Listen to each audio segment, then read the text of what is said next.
Dari Fata Morgana 19 channel 6. Assalamualaikum Cak. Waalaikumsalam. Jin apa berani nempel ke orang yang punya kodam leluhur Cak? Tolong dijawab. Dan kalau nggak nempel biasanya cuma ngawasin atau ngikutin gitu ya Cak, tapi nggak berani nyentuh atau deket-deket balas Cak.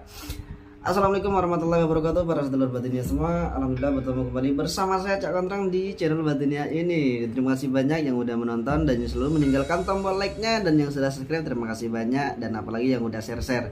Dan mudah-mudahan kita semua sehat selalu, panjang umur, murah rezekinya, dan mudah-mudahan dijauhkan dari mara bahaya. Amin amin ya rabbal alamin.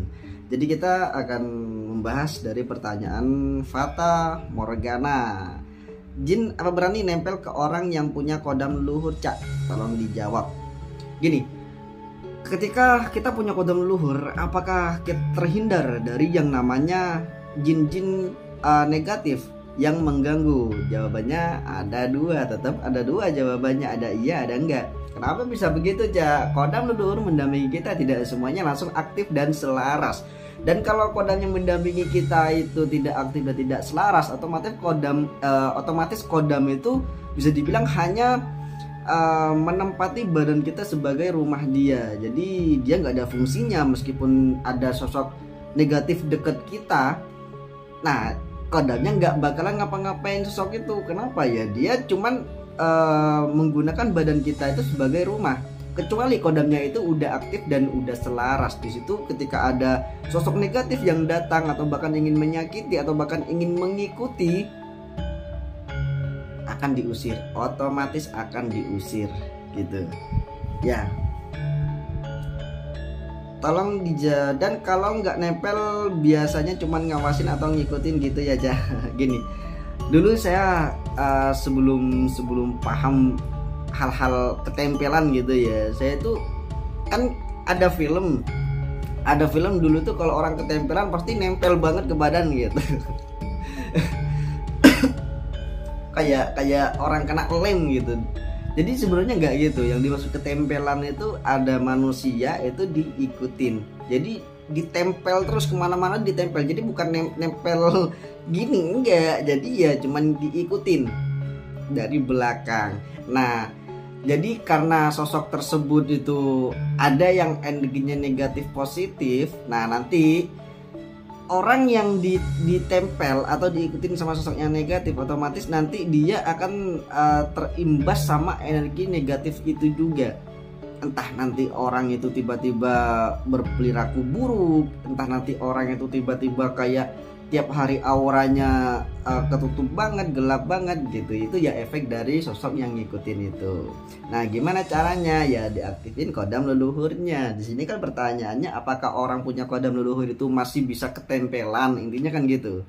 Ya kalau kodamnya tidak aktif dan tidak selarasnya masih bisa ketempelan. Gitu. Tapi nggak berani nyentuh atau deket-deket. Ada juga yang memang langsung menguasai tubuh. Ada. Jadi kan banyak orang tuh punya kodam leluhur tapi dia masih kesurupan sosok lain. Kan banyak. Kenapa ya? Karena kodam leluhurnya nggak aktif dan nggak selaras. Dan fungsi dari kodam itu kan memang sebenarnya untuk menghindari tuannya itu dari makhluk-makhluk dan energi-energi negatif atau energi-energi yang memang dari luar badan. Jadi kalau kita punya kodam leluhur tapi kodamnya tidak aktif dan tidak selaras, buat apa? Ya meskipun memang ada yang memang langsung aktif, tapi kalau kodam leluhurnya itu langsung aktif dan selaras semenjak didampingin, nah nanti mau ada makhluk apapun itu nggak berani deket, nggak berani. Jangankan ketempelan, deket pun nggak berani. Biasanya makhluk tersebut itu hanya memantau dari jarak jauh, entah itu jaraknya 10 meter, 30 meter gitu. Kenapa orang yang memiliki kodam leluhur itu lebih rentan disamperin sama makhluk-makhluk seperti itu? Karena orang yang didampingi sama kodam leluhur ini sebenarnya orang itu bisa dibilang istimewa. Istimewanya gimana? Ya namanya juga udah didampingin sama kodam leluhur gitu. Kodam leluhur ini untuk mendampingi manusia kan dia mencari manusia yang istimewa, yang sama dengan tuannya dulu. Jadi otomatis orang punya kodam leluhur ini lebih disukai sama makhluk-makhluk gaib, entah itu positif, entah itu negatif gitu.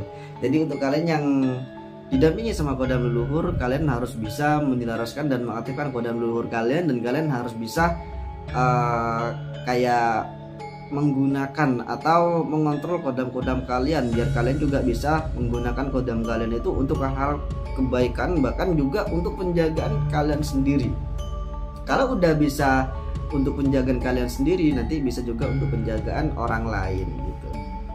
Oke, jadi itu jawaban dari komennya Fata Morgana. Jadi terima kasih banyak, jangan lupa di like video ini dan di subscribe juga, dan jangan lupa di share. Terima kasih banyak. Wassalamualaikum warahmatullahi wabarakatuh. Salam Rahayu.